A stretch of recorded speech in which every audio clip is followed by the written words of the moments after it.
Welcome. Hello, everybody.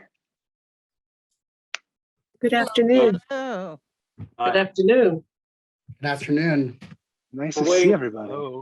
We're just giving everybody a chance to get on board here. We're giving it just another minute or so, and we'll get started.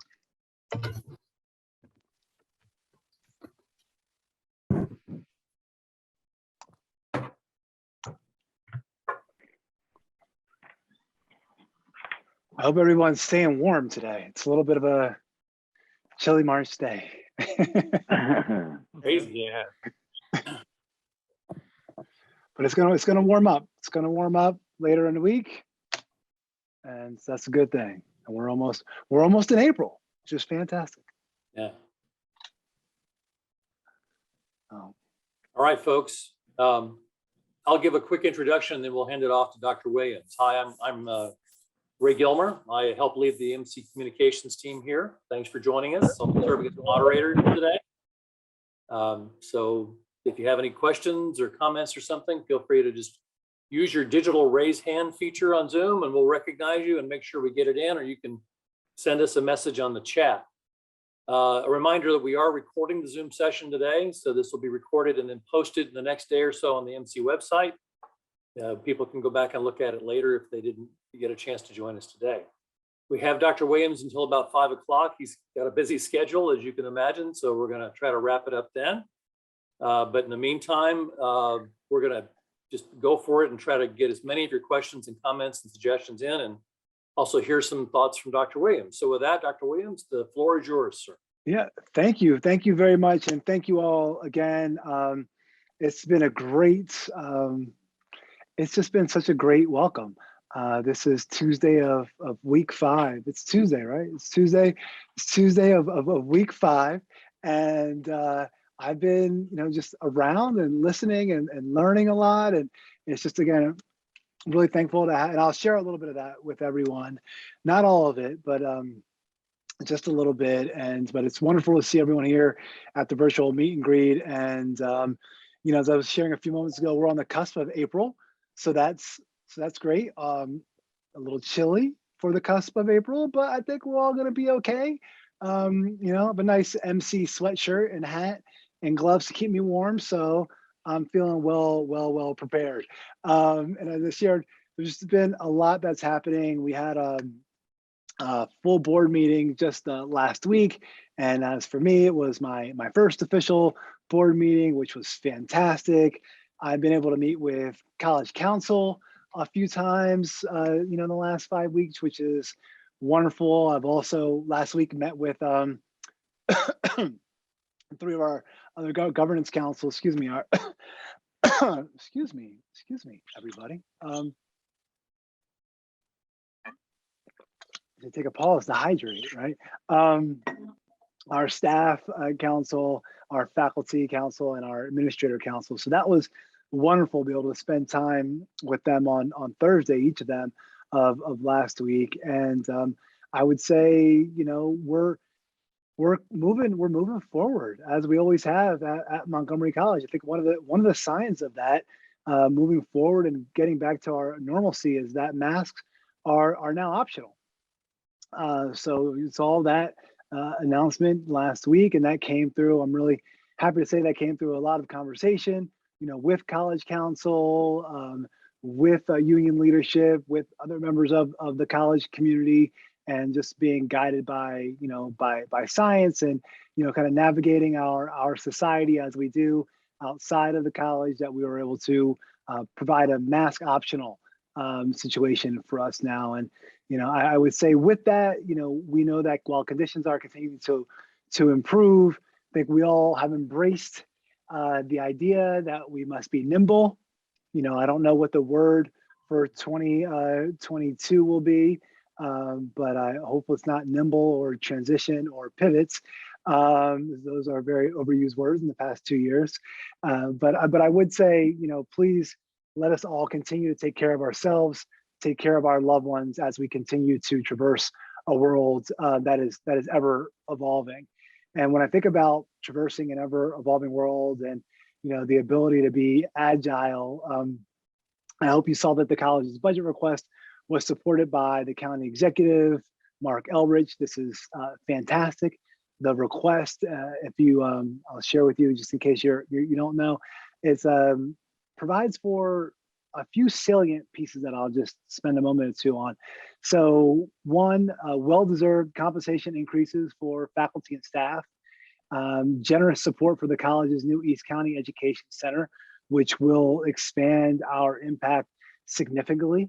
And then a third year of freezing tuition for our students.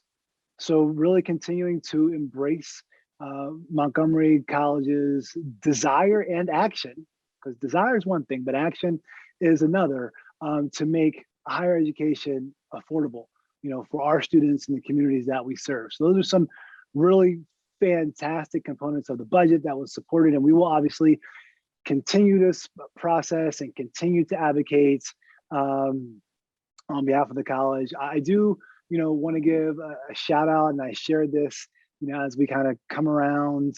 I was able to meet just so many faculty and staff, and our staff members who I'm told, just when so many of us, and I know I was not here, but I did experience the pandemic as well.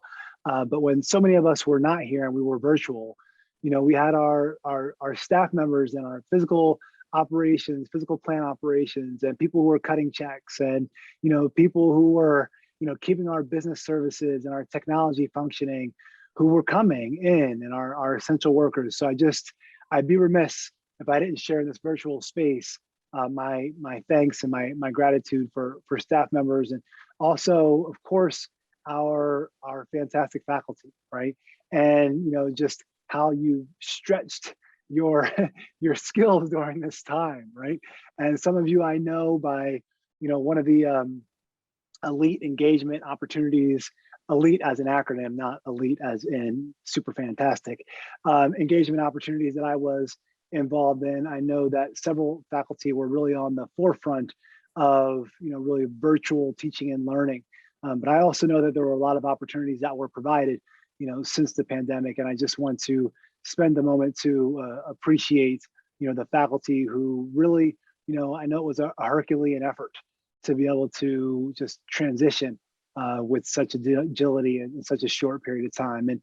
And I just, no matter where, we work at the college, I think, our dedication deserves appreciation, right? We're all here to support our students, and we do that through obviously supporting each other as well. And I know that we have a lot to show for it in terms of accomplishments. And I just think about, the college has a record, I hear a record 10 Jack Kent Cook semifinalists this year, which is absolutely fantastic. We also have 2 critical language scholars. I had the chance to attend the Montgomery Scholars Program, the capstone colloquium. It seems like so long ago. I think it was my first or second week. And it was so wonderful. 20 students who have been in the program for 2 years presenting their capstone projects. And as I walked around talking with students and faculty and staff, I was also talking with parents and influencers, and they were just so wonderfully engaged and exhilarated by the experience at Montgomery College. And that is the type of I would say sentiment that has been shared with me throughout the past 5 weeks. And it's just I can tell how dedicated everyone is at the college to advancing the college. And I just I'm so appreciative to be part of the college community and the county. And I could stop there, but even like the men's and women's basketball team, made it deep into the playoffs. There's just so many accomplishments that as faculty and staff, you're supported. I was able to spend some time with the baseball team actually a few moments ago, earlier today. I was able to throw out the first pitch. They invited me up, and I was like, yeah, of course. Why would I? And I will just share that first pitch ball. It was clean. It was clean. There was no dirt on that ball. It was a little bit of it was a strike zone. Maybe a strike zone. I could have got someone to swing at it, but it was clean ball. But I share that just because the wonderful accomplishments that I know just are a testament to the dedication of, the excellent faculty and staff who are here at the college. So I just have to always share my extreme appreciation.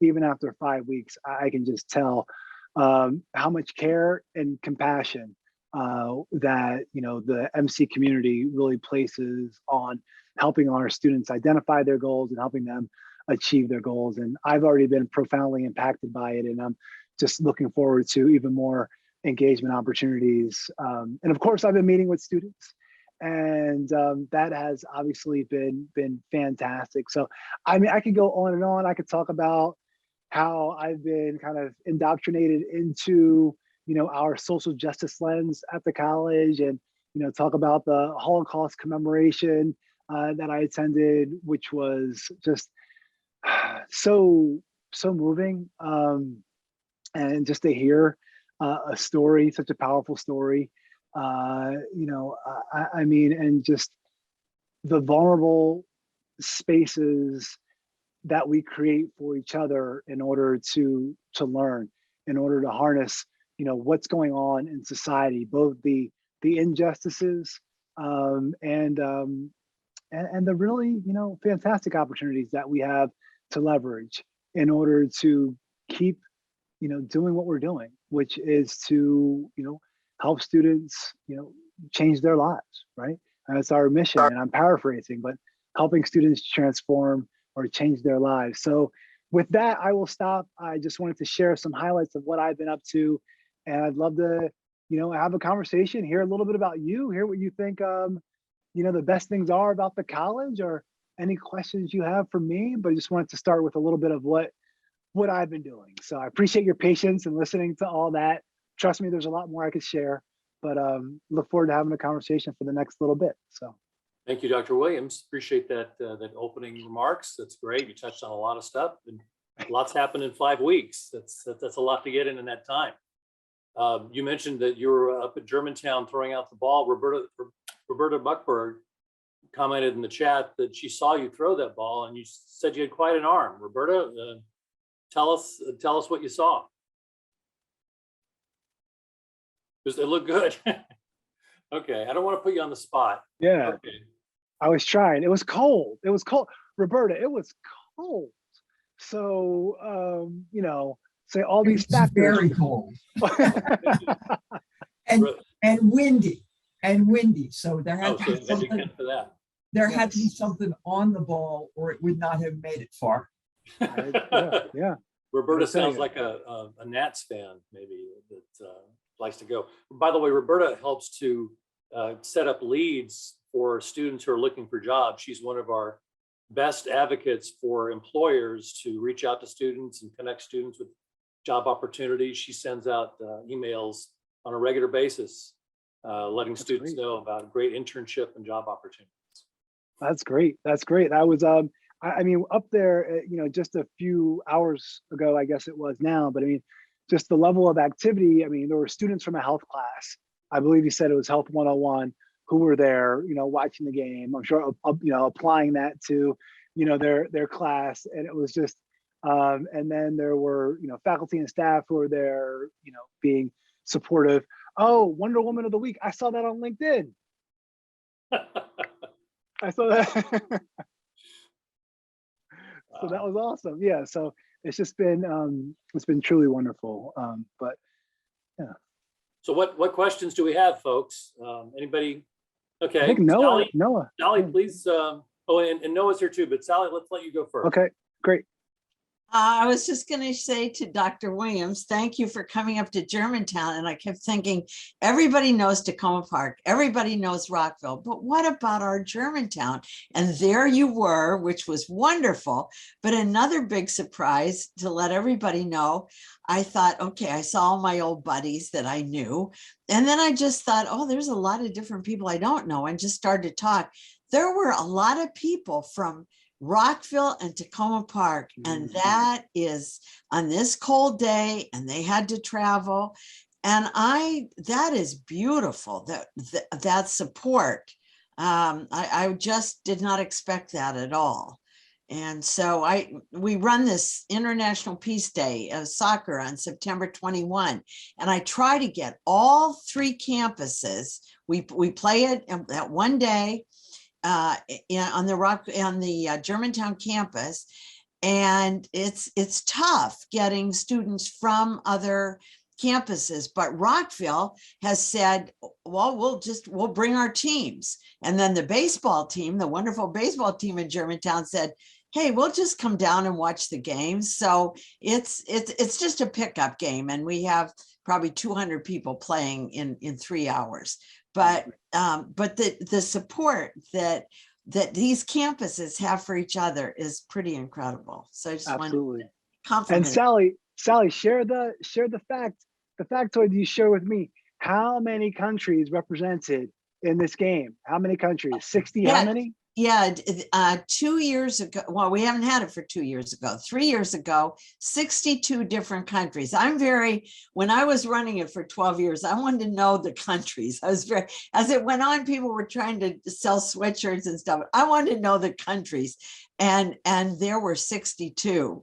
And Dr. Rye was always supportive, and he would usually play a goalie until 3 years ago. He came in a suit and said, I can only stay for 20 minutes, but I'll be a goalie. And it was just great. So that was a lot of fun. So thank you. Awesome. Thank you, Sally. Noah, did you have your hand up for something? Yeah, thank you, Dr. Williams. I wanted to mention how it's such a wonderful pleasure to meet you. I have the great fortune of being one of the frontline fundraisers for the foundation at the college, and really wanted to mention how it's incredible to work in the community that we're in. I think the college has really great name and recognition. We have a lot of donors, individuals, families, corporations, businesses, and to hear you talk a little bit about the life-changing work that we're doing for our students is really great, and obviously a strong selling point that we have for donor philanthropy. Yeah, thank you very much, Noah. And I'm looking forward to meeting our donors. I've kind of been engaged already, and I know that's a big component. I was talking with some of our colleagues at WDCE over at the GBTC, the Gaithersburg Business Training Center. I'm getting these acronyms down. It's I know, and it was fantastic to hear. And I'm going to the donor piece. I'm making the connection there. Is that so many of the opportunities, our WDCE opportunities, are they're there because of philanthropic dollars. It's a big reason why some of our community members are able to engage in WDC educational opportunities. So I share that because One Montgomery, it's the credit, it's the non-credit, it's the interplay between credit and non-credit that helps us really help students identify and reach their goals. So I appreciate all the work that you do know, and I'm looking forward to engaging with you and team members and the foundation. So thank you. And we also work very closely with Ray's group to tell some really special, beautiful donor stories, student stories of just life-changing growth. It's very exciting. Yeah, definitely. Thank you. I see Owen has his hand up. Owen, say hi. Hello, everybody, and hello, Dr. Williams. Welcome. Thank you. Thank you. I'm the manager of the Science Learning Center on the Tacoma Park campus. Okay. And I've been with the college for about 12 years now. And prior to that, I was in the STEM field, and really way back, I'm an alumni of Queensborough Community College. I think you're probably familiar with that. I am. Up on Long Island. And there was one area that kind of is like a lost child, I think, in Montgomery College, and it's the Gudelsky Institute. Oh. It's the Technical Training Institute.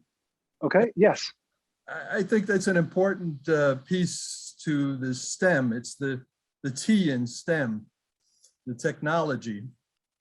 And I think that I'm not sure, why I don't hear about it that often, and I think it's something that really ought to be elevated a little bit. Okay. But I really think, and thank you for sharing that. Do you have, when you say elevated in terms of like internally or externally to our Yeah, community, I or think both? both, you know, just let's hear about like some of the work that they're doing and some of the students that are there, and you know, they're training a lot of important people in our lives, like auto technicians and contractors, and you know, it needs some more. I guess I lean towards it because I was in the STEM field myself quite a bit before Montgomery College, and I know how important it is to recognize those efforts that Montgomery College does. I think it's a great institute. I even took a few courses there prior to joining MC. But that's all I wanted to say, and welcome. Thank you very much. I appreciate that. Those are the well, everything is really exciting for me to hear. And you answered a question, you know, one of the opportunities that we may have. You know, you answered a question I don't even know that I asked. I think I said, you know, what are you excited about? And one of my other questions is like, what are the opportunities? And you already, you know, knocked it out of the park with that. So I appreciate that, Owen. Thank you very much. Thank you, Owen. Javon, you have your hand up. Let's hear from you. Hello, Dr. Williams and everyone on this very chilly spring day. Again, my name is Javon. I'm an IT support specialist and Microsoft Exchange administrator here on the Tacoma Park Silver Spring campus. Been with the college now for about 23 years. And I first met you at the Board of Trustees meet and greet here at the Tacoma campus. And you actually met my wife, Misha. She's the CEO of College Tracks on March 7th when they paid tribute to Dr. Rabowski at the Universities of Shady Grove. So welcome, welcome, welcome. Thank you. Just wanted to find out, could you please expound a little bit more on the East County Education Center, its purpose, and when the projected date of open? Yes. So I can do my best. And I see there might be team members here who maybe offer me a little support on this one. So this is definitely a well-studied situation. And so as we all know, or I shouldn't say that because I don't know what everybody knows. As I'm finding out. So what we have is thankfully the money in the budget, right? So to have an educational center, right? So for this year, that money has been provided, right? This coming year, right? FY23. Right now, we are deep into the conversation and identifying a location. That's where we are. I mean, there's a group that is working on this and has been working on this for quite some time. So we want to identify a location as quickly as possible. I mean, the goal is to be able to have some educational opportunities within this education center in spring of 23. I mean, that's the goal as of now, and we are pursuing that goal with all of our energy. I see Dr. Kane is here. I know he is one of the primary individuals who's leading the way on this, and he and I have conversations about it on a regular basis. I would say, and then moving towards the future, you know, ideally we'd like to have a campus, right? So ideally it would transition to a fourth camp. Now that is a 7 to 10 year goal, right? Versus an educational center, and then with the goal of transitioning to a campus. It doesn't necessarily mean that the campus would be the same place where the center is going to be located. So the center is would be this leased opportunity. And that's what we're looking to do, and that's the time frame that we're looking to be in there. And I will say, kind of just to sum up my response, or just end my response, is we're looking for this to be a kind of a yes and situation, or a both and, right? Have you ever been in a conversation and someone says something like yes and you're contributing to it, right? Or someone says, what would you like? Peanut butter or jelly? Is like, yeah, both, and some bread. So, the question is sometimes about enrollment that I've heard, and the idea would be that the educational opportunities there would complement what's already occurring. And then we would be, looking at increasing enrollment. We wouldn't just be looking at, having individuals go to a fourth area and have the same level of enrollment. The idea would be that we're creating educational spaces and opportunities where we would engage more prospective students, right? More individuals who would be students. Now that we have to identify how we move in that place, but that would be the ideal component. So yeah, and I appreciate it, and thank you again for asking that question down at Tacoma Park, Silver Spring, about about how I'm doing. I appreciate that. No problem. Thank you. Thanks, Siobhan. Cynthia Morris has her hand up. Cynthia, it's good to see you. Nice to see you too, Ray. Nice to see everyone. And hello, Dr. Williams. Thank you for this opportunity. Yeah, thank you. My work at the college, I've been here, it will be in 1 month, 19 years. And during that time, I'm in the professional development area of ELITE, and I coordinate mainly the leadership and management programs that are offered to all of our employees. Okay. One of the signature programs that I coordinate is the Leadership Development Institute, now in its 28th year at the college. It has a rich and robust history. I'm not sure any other college has it for 28 years. And so being involved with leadership, some of whom here today are graduates of the LDI, I'd like to ask a question about leadership to you. Okay. In your time of 5 weeks, and I'm sure a person in your position has to hit the ground, not only running, but running fast. What do you see as your greatest leadership challenge on the horizon for you? Greatest leadership challenge. Wow. It's interesting. My leadership style, I appreciate the question. Two, wow, 28 years, LDI. 3, I try to transition challenges into opportunities. So I would say, as far as my leadership goes, that's kind of more of a philosophical approach, is trying to find the opportunity within any challenge. And I think there are a lot of opportunities for all of us as leaders. And I think one of those that comes to mind is, and this is something that the college does very well, and also has been committed to continuing to pursue, is meeting unmet student need, right? And there are so many different programs and initiatives that already do that. And I will say, throughout my 5 weeks, I've heard so many more ideas in terms of how we can identify unmet need that we're not currently meeting, and how we can address that unmet need in an equitable way. So I would say those are, that's one of the biggest opportunities. It's obviously, wrapped around, students and an equitable approach to enhancing educational access, completion, and post-completion success. So I think that's one of our biggest opportunities. And what makes me feel good about it, and I know you asked me that question, is that we have a rich history of doing that. We have a rich history at Montgomery College of, identifying unmet student need and then providing resources to tackle those needs. And I'm looking at, NOAA, whether it's philanthropy, or, whether it's, ACEs, or whether it's ATPA, or, our counseling or advising, or first year experience. I mean, it's just, we have an amazing, again, tradition of meeting unmet student need. And at the same time, throughout the past 5 weeks, I've heard of kind of new and different ideas about how we could do that. So I can go on for days about that, but I'll just give one example of an opportunity. So I appreciate the question. Thank you very much, Cynthia. Thank you.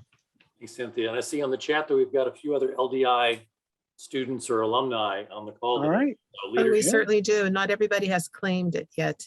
But LDI, Roberta is from our yeah. second LDI, and Dr. Kane is from, I forget which one, but an early one. All right.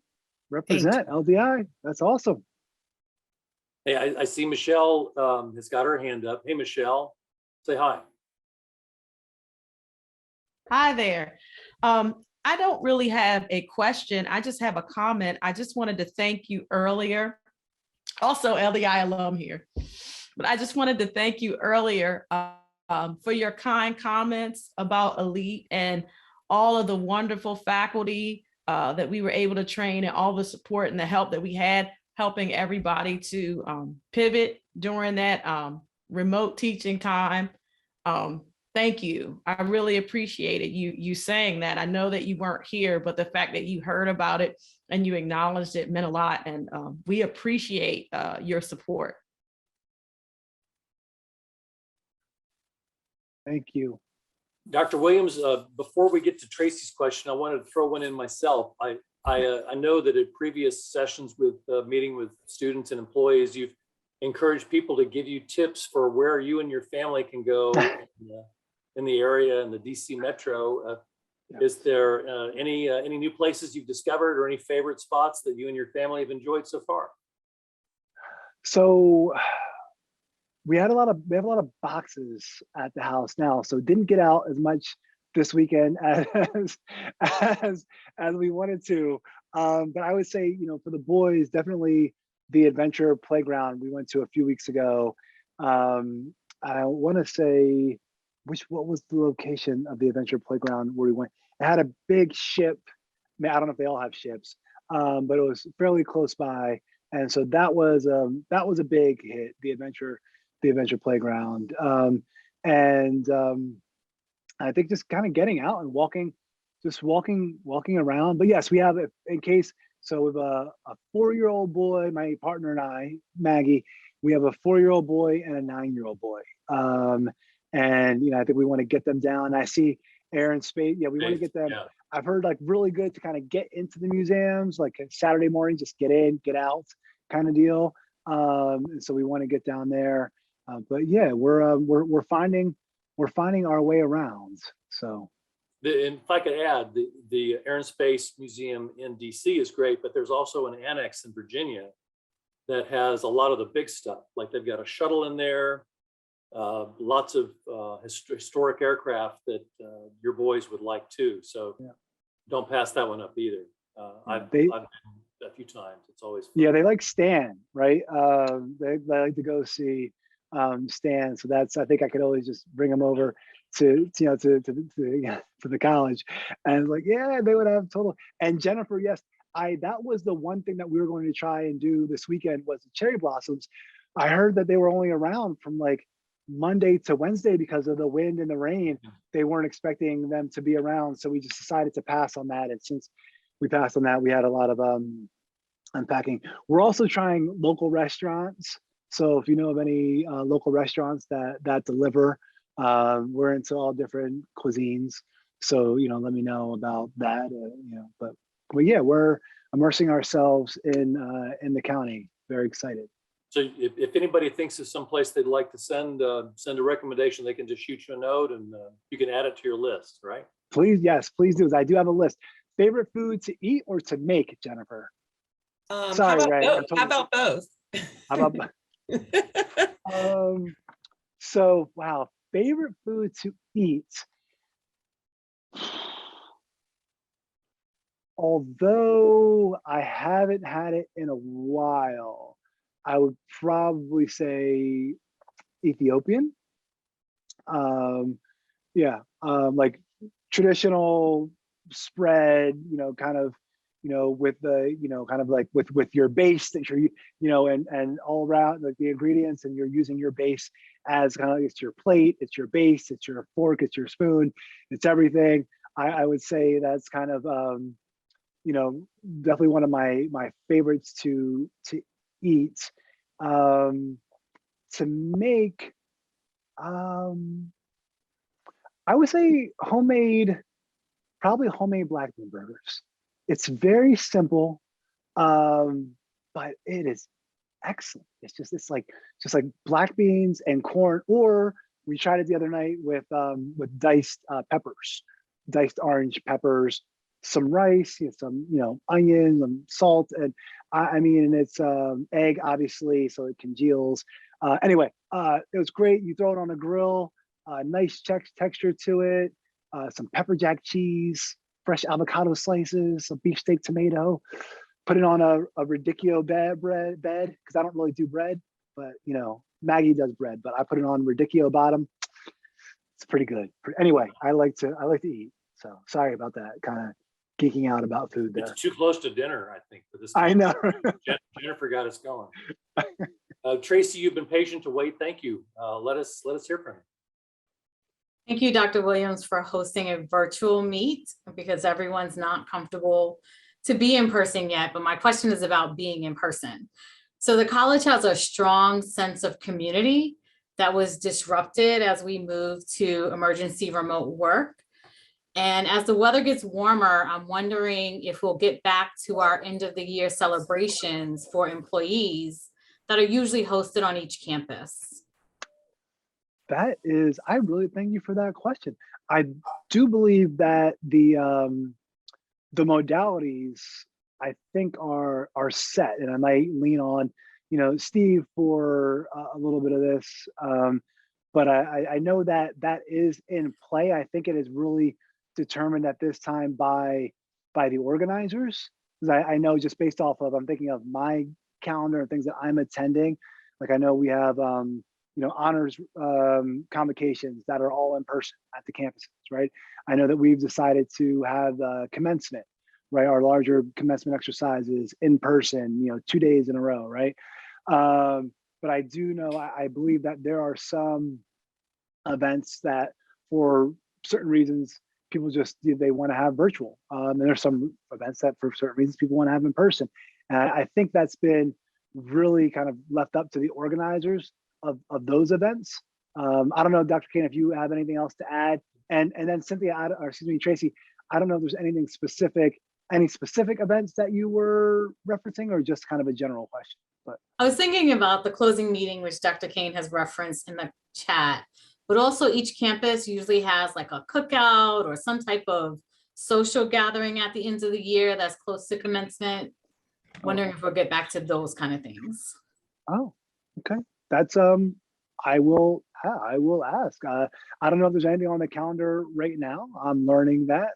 So on top of the spring closing, you're saying that we either as a college or within different campuses would have kind of end of semester events, whether it be like a barbecue or picnic. I guess maybe those things are hand in hand. I will. Yes. Yeah, I don't know if Dr. Kane. I don't know if Dr. Kane has heard anything about that, but I will definitely follow up. Yeah, I'll just jump in real quickly to say that we're trying to make the closing week of the spring semester be as much like it had been in the past, get back to normal with a lot of these things. So there are some things planned on each campus, and I think that Raquel Bunai mentioned some of this in the chat as well. And as you know, commencement will be taking place over 2 days this year in person. So Thursday and Friday will be totally dedicated to commencement. We will have the college-wide meeting, which is always a joyous time to celebrate and congratulate and recognize faculty and staff. That'll be on Wednesday of that week. So yeah, a lot of good old traditions that you're used to and chances to rebuild that community. Hi, Raquel. I see your hand is up. Thanks for that info about the events that are planned in May. And yeah, that was the only thing I wanted to comment on. On May 17th, all 3 campuses are planning an outdoor, event just to, give out some food and just some shout outs for how hard everybody has worked and all that good stuff. So it'll be on the closing meeting website once it's up and running. Thank you. Maybe we can cater from some of these restaurants that have been listed in the chat too, Raquel, if that's not out of hand. I think we're supposed to use the college cater, so. Oh, that's right, the contract. Okay. Well, we need to write that into the next contract. I'm kind of interested. I wrote down all the other restaurants too. They sound yummy. Not be offended if we bring our own bag, maybe we'll bring our own. There you go. All right, thank you. Any other questions? Any other restaurant ideas or recipes? Come on, folks, don't be shy. Tracy's back. Tracy, please. I just wanted to share that Silver Spring has a dynamic Ethiopian community and lots of great restaurants. So if you're looking for good Ethiopian food, you're going to go to Silver Spring.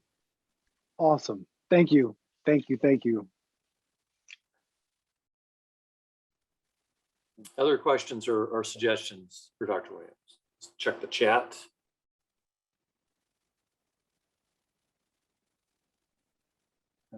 I would say I'm looking, I don't know if I'm starting at the very bottom. So Ray, I don't know if you see something before this.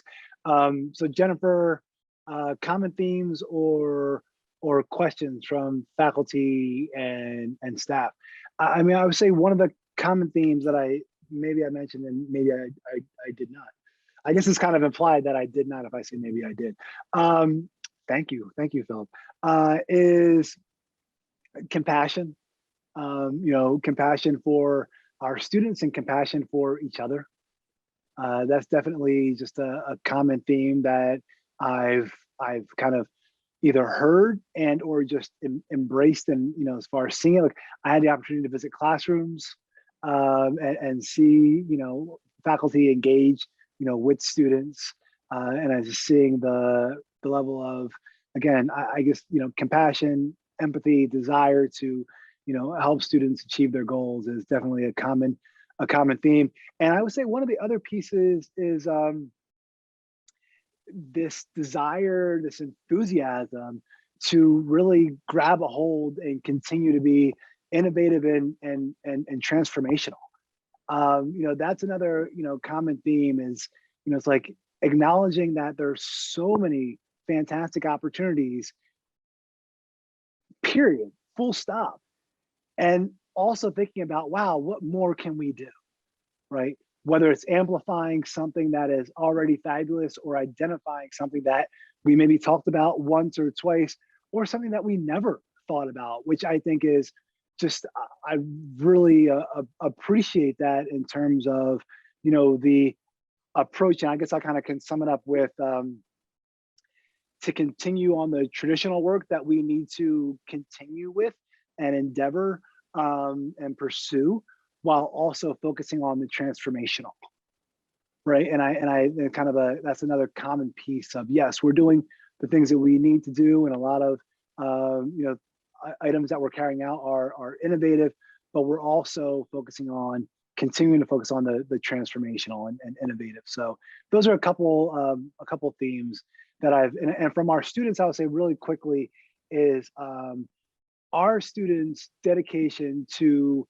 their education and their society, right? The fact that they want to see change and they want to be the change that they want to see is something that has profoundly resonated with me as I've been at all the campuses and centers. And that has just been inspiring. Like students asking me about, asking me leadership questions because, they are pursuing leadership roles and they want to, be the best leaders they can be. And I'm like, you're doing great. Like, I don't know if there's any tips that I can give you, but we can have a conversation about leadership and learn from each other. But yeah, just that is the other component that I would mention. So appreciate that question, Jennifer. And Philip, you've got your hand up. Yes, hi. Again, welcome to the college, Dr. Williams. I have a very general question. If you've already, I came into the meeting a little bit late. If you already addressed it, I apologize. But what was your motivation for getting into education? What moved you to get into education in the first place? Wow, that's there's a few stories, experiences that I have, and the one's a little bit it's a little deep, so I'm going to go with the other one that's not as deep, but definitely was just salient for me. So I went to St. John's University in New York for my first master's. It is in sociology. Really focused on race, ethnicity. I just focused on social dynamics, and so I wanted to apply that master's. I went to go work for a nonprofit organization in Center City, Philadelphia. So from New York, I went to Center City, Philadelphia. The goal of the nonprofit was to help individuals transition to from public assistance to quote unquote kind of self-sufficiency. That was the way it was phrased for the nonprofit, right? And what I realized very quickly, and I was helping individuals in terms of helping them with life skills, helping them with their transitional job. There was educational component of that. It was a very holistic approach.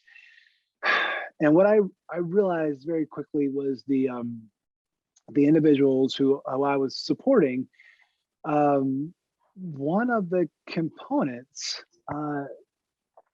because of whether or not they were marginalized, alienated, disenfranchised, was education. So these were all adults and 99% people of color. And they were coming in, pursuing an, less than high school diploma. So when I say education component, I'm talking about like ABE, adult basic English, pre-GED, GED preparation, the overwhelming majority. And I realized, wow, if I'm going to try and contribute to society the way I want to contribute to society in terms of addressing social injustices and institutional discrimination on so many different levels, I really need to be able to try and impact access to education, equitable access to education, and not just access, but completion and then post-completion success. Because where I landed at the nonprofit was, these are individuals in their 30s, 40s, 50s. And I was like, okay, so I need to get back to higher education. Because I started at St. John's University, I was an academic advisor. That's how I actually got my first higher education job. And then I was like, well, I'm gonna go work in a nonprofit. And I realized, okay, wait, I need to be able to look at this in a different way and be able to impact in different ways. So that is, that was more than a few decades ago. But that's one of the reasons why I'm in education and why I'm passionate about doing and what I and what we do, and why I'm unabashedly and unapologetically dedicated to social justice, ameliorating inequities that are born by institutional systemic discrimination of varying types of racism, of sexism, of ableism. So yeah, that's a little bit of me. Thank you. Thank you very much. Dr. Williams, if I could ask a follow-up, we've heard a lot lately in the news about students who are questioning the value of higher education. How do we combat that? We offer the most affordable option for higher education in the county, but for some people, they still question whether it's for them. How can we work towards that? Yeah, thank you for that. And I think that is definitely, the value and the idea of a public good versus private good, right? We're kind of getting, back to that dialogue of, well, who does it really benefit? If it's a private good, you should be paying for it. If the government, whether the federal, state, or local, shouldn't support it because it's a private, so we have that conversation. And I'm a huge proponent of, post-secondary education as a public good. I do believe it advances society. It's funny, not funny, haha, funny, interesting. I was having a conversation, podcast conversation with one of our wonderful students earlier today. And one of her final questions was, why should individuals be proud of being a community college student? And I'll share that response. It kind of makes me reflect on the question you asked, like the historical reason why community colleges were created was, to address, equity, was to create really just high caliber educational experiences at an affordable cost that were close to people, right? A college in your community, a higher education in your community, because everyone did not have the resources to go to the land grant institution, right? To go to a private institution. So when you think about you, we, I, us, the royal we, think about, the inception of community colleges, I'm proud to be involved in that history and be part of carrying that history forward. A higher education sector that was created to address equity issues that we had. So when I think about the value that is tied into, the value and why, coming to community college, so that whether and how we've transitioned to whether it's a badge, a micro-credential, a certificate, a certification, or an associate's. Being able to put individuals on a path that leads to a family sustainable wage and social mobility, and a mechanism so that we can have an enhanced, engaged citizenry. That's the kind of conversation that I want to have with individuals who, who are a little conflicted about the value of higher education and or community colleges in general. So appreciate the opportunity to respond. Yeah, and Michelle put in a good comment in the chat too. Michelle, do you want to expand on that at all? No, I mean, not really. I guess I think community colleges are beautiful because we're right here in the trenches with the students. See, we're a part of their community. And because we're a part of their community, we want to see the students succeed. They're a part of our community and they can see us too, even as examples. And it's just a beautiful thing, I think. Yeah. Thank you. We've got about 3 minutes left before we need to let Dr. Williams get on with his schedule. Any last question or two? I was just going to say thank you, Dr. Williams. I think you are a wonderful fit with this school. And I love what you said. I'm faculty in the English department. And I love what you said about change and compassion. And I'm doing things I never did before. I'm saying, look, I know only 2 of you out of 16 got in the work today. How about let's try it again for Thursday. We didn't do it today.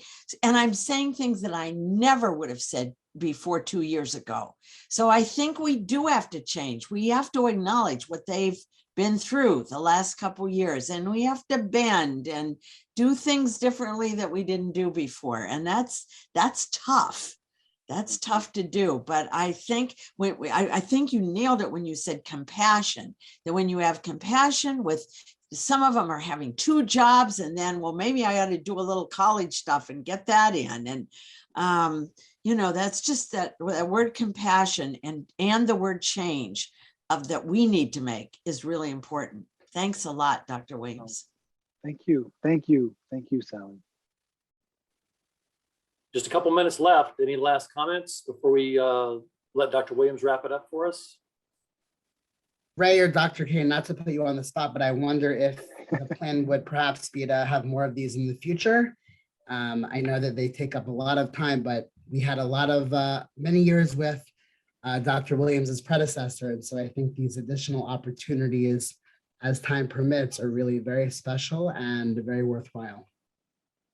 I'll second that. Thanks, Noah. Yeah. Let's do some more of these. Yes, I would agree. I would agree. And I would very much look forward to it. So. Well, if going once, going twice. Tracy's got something in the chat. Compassion. Yeah. Good stuff. Don't forget the recording of this session will be posted soon. So share it with your friends who didn't get to join us today. And like Noah says, we'll try to plan some more of these as Dr. Williams' very busy schedule allows. So we've got them jam-packed. Dr. Williams, any last closing remarks before we say goodnight?